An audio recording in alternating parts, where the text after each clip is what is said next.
Presa caliente, 20 minutos en la mañana, en la tarde y en la noche, y aplicación de gotas de antibiótico. Chalacio. Miren, en la imagen es similar casi a la del ursuero, pero hay una gran diferencia en la coloración. Esto es rojo rubicundo, mientras esto ya no es rojo, ya no es rubicundo. Entonces, ¿cómo definimos al chalacio?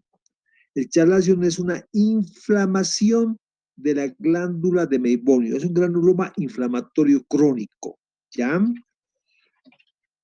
Esto, el único síntoma, el único signo que presenta es una tumoración movible a la palpación.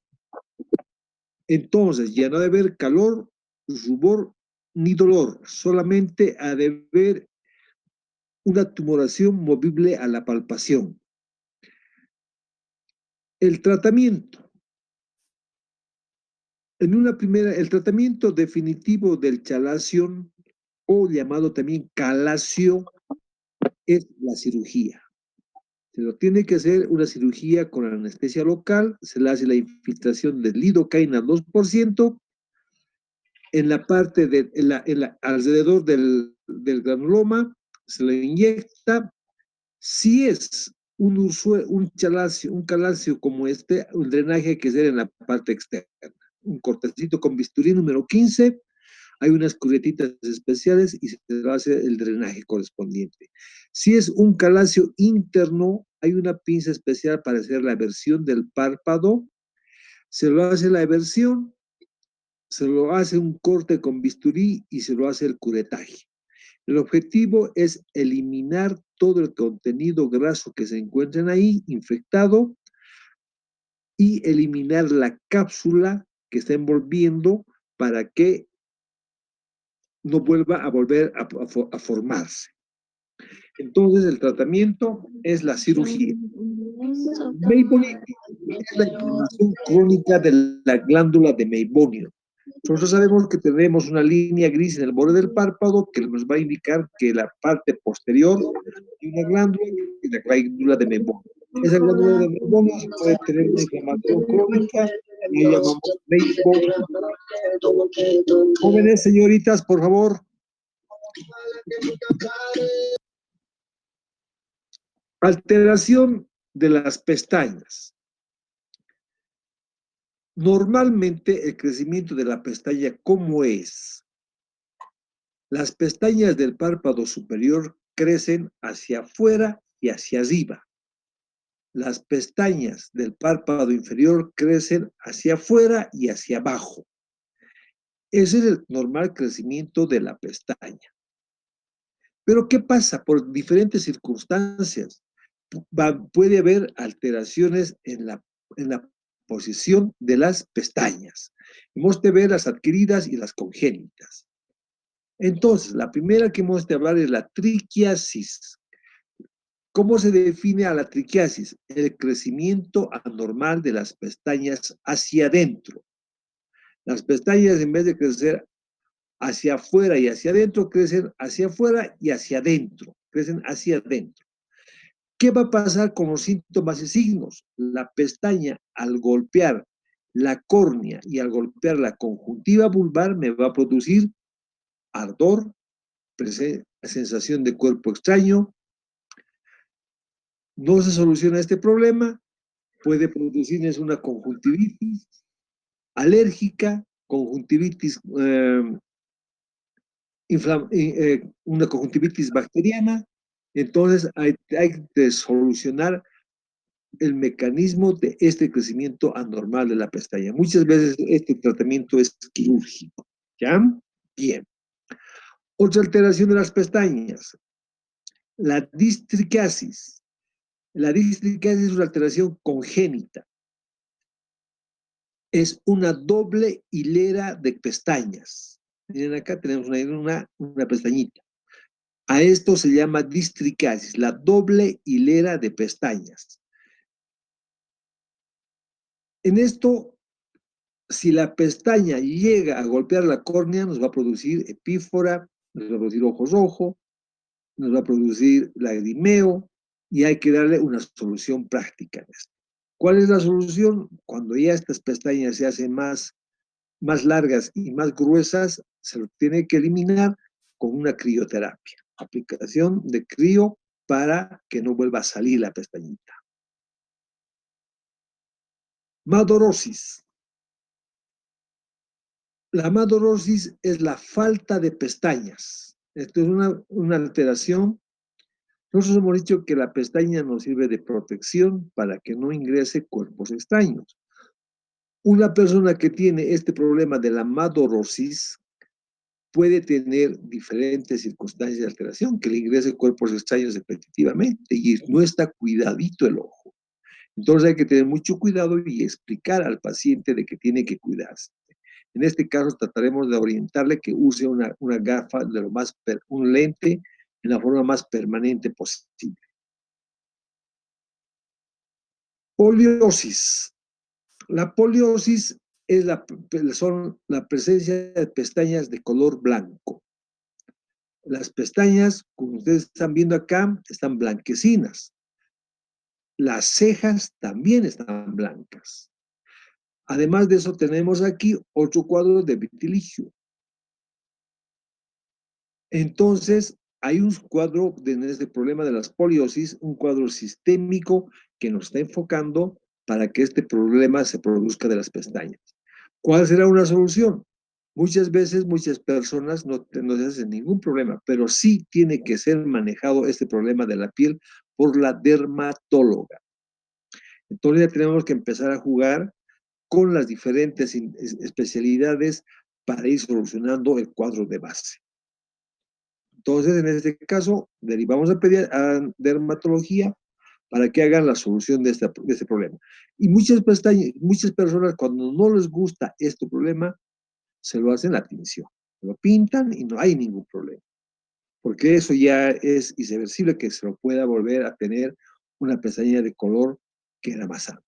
¿Ya? Bien, entonces, poliosis, presencia de pestañas blanquecinas. Pediculosis. ¿Qué es la pediculosis? Es la presencia de liendres o de piojos en las pestañas. En nuestro medio antes era frecuente la presencia de piojo, por la forma de vida que había, el hacinamiento que se vivía, demás circunstancias. En otros lugares, por ejemplo, en Buenos Aires, casi la mayoría de todos los niños, de todo nivel social, en algún momento de la vida y en cierta etapa del año, adquieren piojo en el cabello, en el cuero cabelludo. Y otros tienen presencia de estas liendres en las pestañas. Y cuando estas liendres van desarrollando, se producen los piojos. Y los piojos, cuando se los observa en la lámpara de hendura, están subiendo y bajando por las pestañas. Ahí hay que hacer una eliminación correcta y hay que dar un antibiótico, pero el tratamiento es eliminación de los piojos y de las liendres que se encuentran en las pestañas.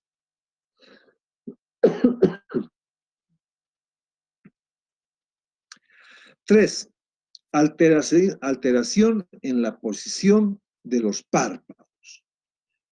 La alteración en la posición de los párpados, vamos a ver dos patologías, el entropion y el ectropion. El entropion, hay 4 tipos de entropion. El congénito, el espasmódico, el cicatrizal y el senil. El senil es el que hemos de referirnos nosotros, es el más frecuente en su presentación. Aquí tenemos una imagen de una persona mayor de edad que la pestaña por la posición del párpado se ha entrado hacia adentro. Entonces, ¿cómo hacemos la definición de entropion? Es la inversión del borde libre del párpado hacia adentro. O sea, se ha invertido el párpado hacia dentro.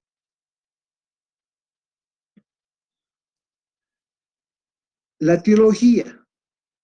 Existe una relajación de las fibras elásticas de la piel y del músculo orbicular del párpado, asociado a un adelgazamiento del tarso. Ustedes escuchen de que estamos hablando de todas las fibras, de todas las capas del párpado, de la piel, del músculo orbicular, del tarso, todas las capas del párpado se han alterado y se ha habido una inversión hacia dentro. Síntomas y signos. Al golpear la pestaña al párpado, va a tener la sensación de un cuerpo extraño.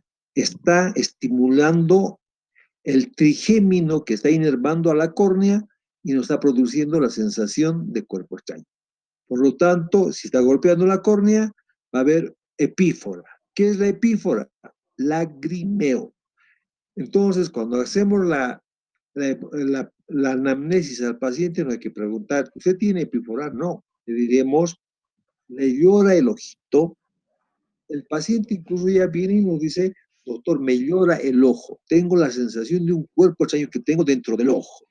Vemos, en ese caso, que si es una persona mayor, va a ser un entropium senil. Va a haber congestión conjuntival. A un comienzo, la congestión conjuntival es superficial. Si esto no se da una solución lo más rápido posible, puede lastimarnos la córnea y ahí se va a producir úlceras corneales y la congestión conjuntival se va a volver profunda, por lo cual hay que darle una solución mucha más rápida. En un comienzo, ustedes cuando vean este cuadro, viene el paciente con mucha intensidad, hagan corten un pedazo de tela adhesiva y hagan un tironamiento hacia abajo del párpado, colocando una telita acá y bajándolo hacia abajo. Y deriven inmediatamente a oftalmología. El oftalmólogo, hay varias técnicas para dar una solución a este tipo de problema que se produce a nivel palpebral. Entonces, el tratamiento definitivo es cirugía. ¿Alguna consulta o pregunta en entropium senil? Bien. Ectropio. También tenemos 4 tipos: el congénito, el cicatrizal, el senil y el paralítico. Paralítico. El más frecuente siempre es en las personas mayores, entonces el ectropium senil. Miren el párpado, está. ¿Cómo definimos al ectropium? Es la eversión del párpado hacia afuera, mientras que el entropium es la inversión y el ectropium es la eversión del párpado hacia afuera. Etiología: aumento de la longitud del párpado por laxitud de los tejidos del párpado. Ha habido una laxitud y el párpado ya no tiene esa consistencia, se va a ir hacia afuera. Síntomas y signos. Aquí en este punto tenemos nosotros el punto lagrimal en el ángulo interno. En el ángulo interno,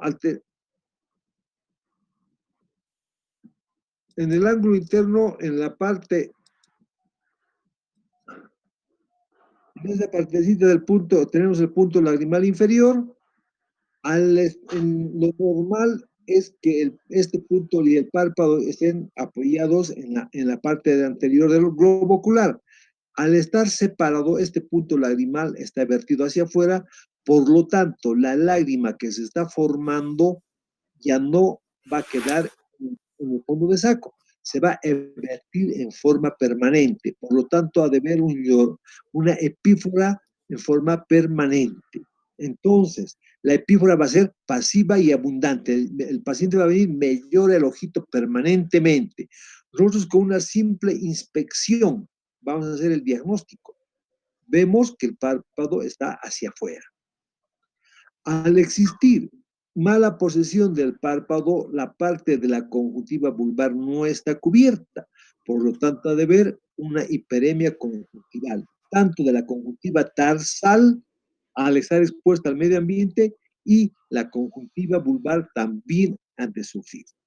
El tratamiento, a un comienzo, ustedes que tienen que hacer el efecto contrario del entropio: colocar una cinta y subirlo aquí arriba y tapar. Inmediatamente derivan ustedes a oftalmología, el tratamiento definitivo es cirugía. No hay otra alteración. No hay otro mecanismo porque si no el paciente va a empezar a sufrir, y se nos puede hacer en la córnea una úlcera de córnea, un absceso de córnea y complicarnos severamente el globo ocular. El tratamiento es quirúrgico.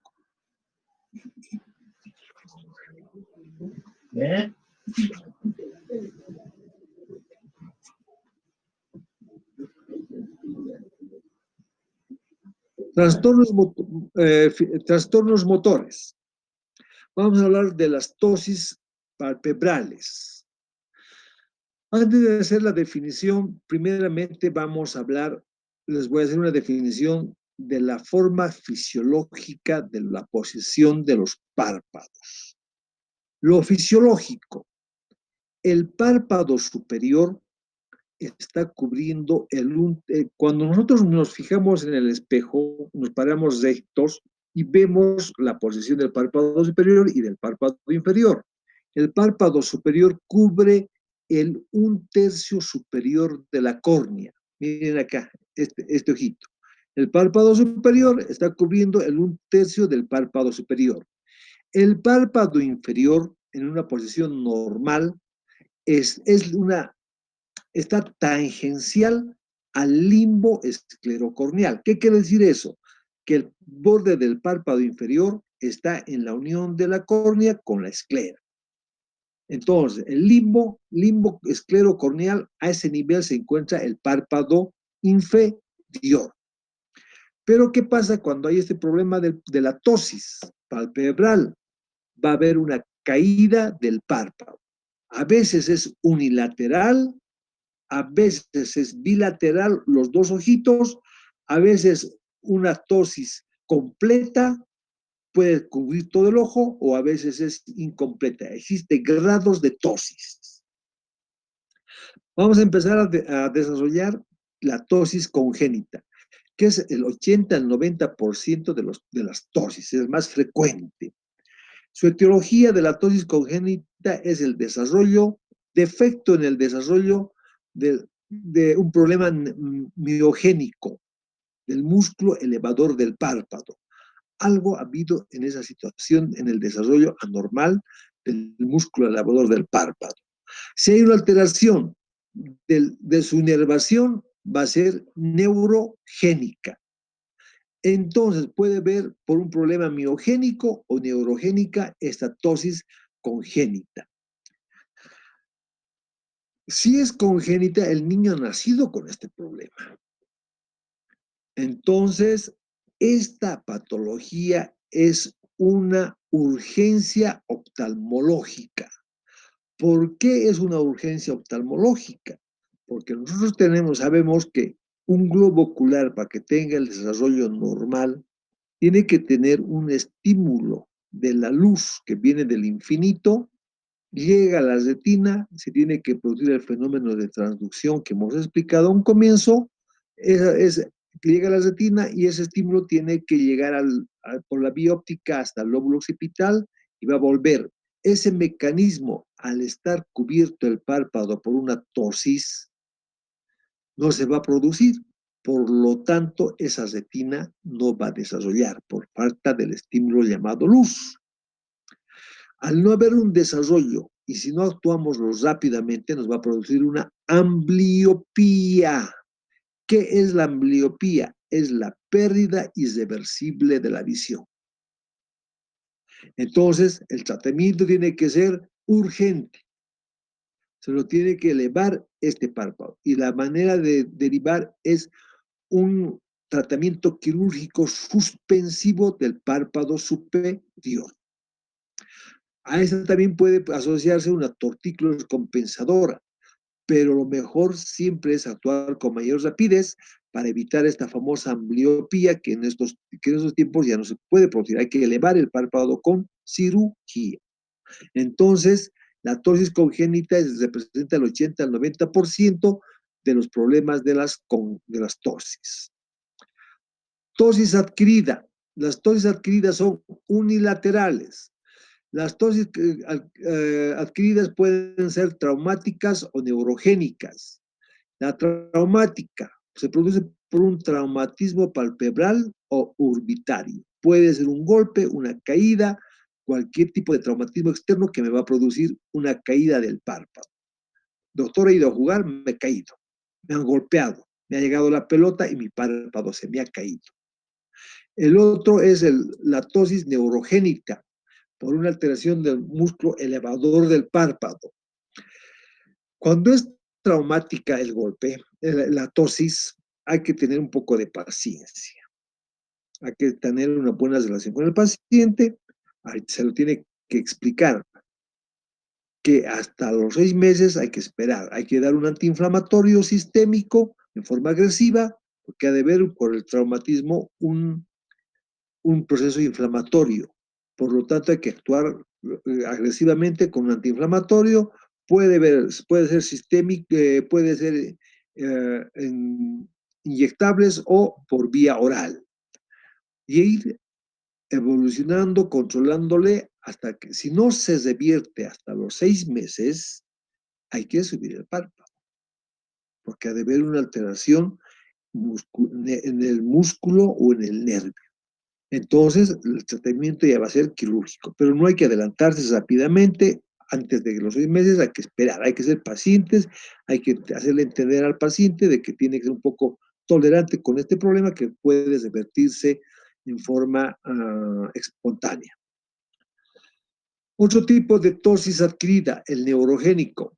El músculo elevador del párpado que está inervando, que está inervando el músculo elevador del párpado, tiene una representación cortical individual. Es por eso de que el problema neurogénico puede deberse a 4 causas. Uno, a un accidente cerebrovascular, a una encefalopatía inflamatoria o degenerativa, una intoxicación o un tumor. En acá, por ejemplo, en esta primera imagen que les estoy mostrando acá, esta es una tosis adquirida traumática. Miren las alteraciones que tiene en el párpado. Debe tener algún accidente y el párpado se ha caído. Traumática. En esta ya es un problema más complicado, y esto ya es neurogénico. Los 2 párpados están cayendo. Tosis bilateral. Ya no, este paciente, por ejemplo, ya está cubriéndonos toda la pupila. A este paciente debe tener otra causa que hay que ir estudiando para ver la etiología de esta causa. Hay un síndrome que es muy frecuente, que es el síndrome de Claudio Bernard Horner. Es una alteración ya no del músculo elevador del párpado, es una alteración del músculo de Müller, que es un músculo accesorio al músculo elevador del párpado que nos va a ayudar a subir el párpado de la mejor manera posible. ¿Cómo hacemos el diagnóstico del síndrome Claudio Bernard Horner? Va a haber una tosis simpática, entonces va a alterarse el nervio simpático. Al mismo tiempo, el paciente ha de ver una miosis. ¿Qué es la miosis? La pupila, que tiene 2.3 milímetros de tamaño, va a ser más pequeñita. En oftalmía, los globos oculares se van a entrar hacia adentro. Va a haber diplopía, va a haber una visión doble. ¿Cuál es la causa del síndrome de Claudio Bernard Horner? Adenopatías traqueobronquiales, un problema a nivel de los bronquios, a nivel de la tráquea.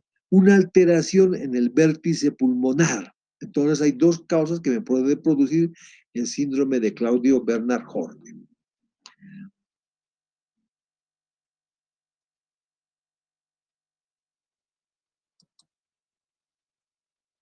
4. Tosis del tercer par paralítica o paralítico. Tosis completa. Esa tosis del tercer par o paralítica nos va a producir, ¿qué nos va a producir? Es una tosis, la caída completa del párpado. Va a haber una midriasis. ¿Qué es la midriasis? La pupila va a aumentar de tamaño. Al mismo tiempo, ha de existir un estrabismo convergente. ¿A qué llamamos estrabismo convergente? Cuando los globos oculares se entran hacia adentro. Al mismo tiempo, ha de existir diplopía. Escuchen, señoritas jóvenes, de que hay diferentes causas sistémicas que nos pueden producir las famosas tosis palpebrales. Siempre cuando viene con tosis hay que hacer un estudio bien meticuloso y anotar todo en la historia clínica para llegar al diagnóstico y encarar el tratamiento correspondiente. Blefarochalasis. ¿Qué es la blefarochalasis? Miren el párpado en esta persona. El párpado es la caída de la piel. La caída de la piel. Nosotros hemos definido al párpado caída de toda la estructura del párpado hacia abajo, mientras en esto es un aumento excesivo en el crecimiento de la piel del párpado superior, va a caer hacia adelante, va a caer como una viserita. Por lo tanto, ¿qué es lo que va a presentar el paciente? A medida que va creciendo esto, lo va a tapar el eje de la pupila. Al tapar el eje de la pupila, el paciente ha de tener otra actitud en su forma de caminar, va a levantar la quijada hacia arriba para poder enfocar hacia adelante su visión, cosa que no tenga la obstrucción del párpado. Cuando viene una persona, esto mayormente es etiología la edad. Personas mayores de edad que tienen este problema, tienen dificultad al caminar, tienden a caerse porque no tienen una buena visibilidad y el tratamiento es quirúrgico.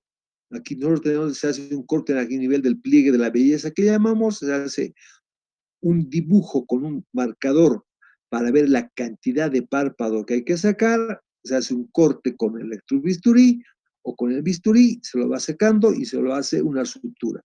Puede hacerse la sutura con hilos nylon 6 ceros, 8 ceros, pueden hacerse puntos separados o hacer una sutura continua. Se lo saca todo esto y el paciente vuelve a su estado normal en la forma de caminar. Lagoptalmos.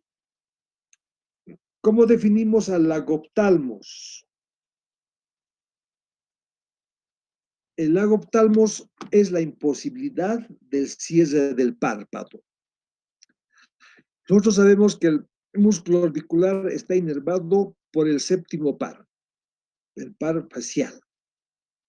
Cuando existe una parálisis del séptimo par, esa persona no ha de poder cerrar el párpado. Puede ser, la mayoría de las veces es unilateral. Viene a la consulta y dice, doctor, este ojito no puedo cerrar. A ver, lo examinamos. Hacemos una compresión con la mano a nivel de las cejas y le decimos, mira al frente. Después le decimos, cierre los párpados. Va a cerrar el lado afectado y el otro lado no va a cerrar. ¿Por qué? Porque hay una parálisis del músculo orbicular. En este caso, ¿qué es lo que hay que hacer? Ha habido un problema sistémico. Algo ha pasado en este paciente. Entonces, ese problema mayormente hay que hacerle una derivación al neurólogo. El neurólogo es el que tiene que hacer el diagnóstico por qué se ha producido este fenómeno de parálisis facial. Pero, mientras nosotros, ¿qué es lo que tenemos que hacer? Tenemos que cuidar la córnea. Al no cerrar el párpado, esa córnea va a quedar abierta. Por lo tanto, esa córnea no se va a humectar correctamente. Y peor aún en la noche. En la noche, al tener el párpado abierto, la córnea se va a secar, va a empezar a producirse queratitis, úlceras. Nos puede infectar la úlcera, hacerse un absceso y se nos complica todo. Entonces, inmediatamente el neurólogo va a actuar y va a empezar con complejo B, demás cosas que ellos ya lo manejan, que tienen sus parámetros. Al mismo tiempo, este paciente tiene que ser referido a fisioterapia. En fisioterapia hay unos equipos para hacer unos masajes para estimular nuevamente el funcionamiento del nervio facial para que vuelva a cerrar el párpado. El oftalmólogo tiene que ir controlando casi día por medio. ¿Y qué es lo que va a hacer el oftalmólogo? En este caso hay que darle lágrimas artificiales en el día, 3 veces por, 2 gotas 3 veces por día, y en la noche pomada, pomada, lágrimas artificiales. A su vez, ¿qué hay que hacer? Hay que gastar una cinta. A estos pacientes hay que decirle, si viene con el pariente, mejor, mucho mejor. Si no, hay que decir que venga con su pariente o que llame al pariente más cercano para que venga y le expliquemos. Tenemos que cesar con una cinta. Agarramos una cinta y lo bajamos aquí abajo y lo pegamos. Cosa que el párpado esté ocluido. Al estar el párpado ocluido, esa córnea no está expuesta, no ha de haber sequedad corneal y no ha de haber complicaciones que van a manifestarse más adelante con una severa alteración de la córnea. Entonces, tenemos que ocluir este párpado. ¿Ya? ¿Qué es lo que pasa cuando una persona de área dispersa viene a la consulta con este problema? El médico donde vive le ha dado lágrimas artificiales y nos deriva. Hay muchos médicos en este caso, jóvenes señoritas, lo mejor es traerlos. Ustedes saquen al paciente. Si tienen ambulancia o una movilidad, sáquenlo y lo traen a la persona mayor porque hay que tener mucho cuidado con las personas de área dispersa porque ¿quién le va a colocar las gotas? A veces son personas mayores, no se va a hacer el tratamiento, se nos complica con úlceras y abscesos corneales, ahí sí que va a ser mucho peor para el paciente. Entonces, tenemos que tomar actitud más seria. ¿Qué es lo que hacemos en las personas?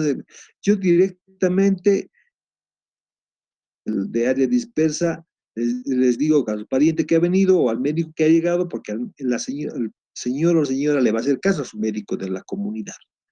Decimos, lo hemos que operar, lo hemos de cesar al párpado. Le indicamos a la paciente que le hemos de cesar por unos 3 meses el párpado y lo hemos de abrir y a de volver a ver normal. Mientras tanto, ya tenemos que estar haciendo la derivación al neurólogo, ya tiene que empezar la fisioterapia. Pero nosotros tenemos que cuidar la córnea, porque muchas veces los pacientes no quieren quedarse en la ciudad, que no dicen, yo quiero volverme a mi casa. En ese caso, y al médico le explicamos bien, y aparte ustedes ya tienen que saber que ustedes tienen que ir manejándole a la paciente y lo hacemos una tarsorrafia. ¿Qué es la tarsorrafia? Es la unión del párpado superior con el párpado inferior. Hay una técnica que se coloca en estos sectores y se lo une los dos párpados. Se lo debrida el borde ciliar y se juntan los dos. Llega a 3 meses, se lo abre el párpado con una tijerita, vuelve a su motilidad normal y el paciente se queda tranquilo. ¿Ya? Entonces, en muchas personas que tienen problemas, mejor dicho, que no viven en la ciudad y que no quieren quedar en la ciudad y viven solas, lo mejor es hacerle una tarsorrafia. ¿Qué es el signo de Bell? El signo de Bell es, ustedes en este momento están viendo la computadora con los párpados abiertos. En ese momento, ¿qué estoy haciendo? Estoy en la misma posición, estoy parpadeando, pero estoy viendo la pantalla. Nosotros ya sabemos qué es parpadear y qué es ocluir. Yo cierro mis dos globos oculares, mis dos párpados, cierro. ¿Qué pasa? Cuando nosotros cerramos o cuando nosotros nos dormimos, automáticamente los dos ojos suben hacia arriba. A eso llamamos signo de Bell. Al estar un párpado abierto y no está con tratamiento, al subir los dos párpados, la queratitis se va a hacer inferior, la queratitis inferior. Clarito se nota cuando esta persona no está cerrando bien el párpado. Nosotros hacemos, colocamos una gota de fluoresceína, tiñe la córnea, parálisis del séptimo par, la optamos.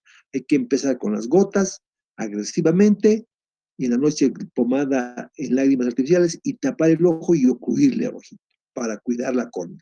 Mientras tanto, ya tiene que estar inmediatamente derivación a neurología y el neurólogo ya inmediatamente lo deriva a fisioterapia para estimular esto.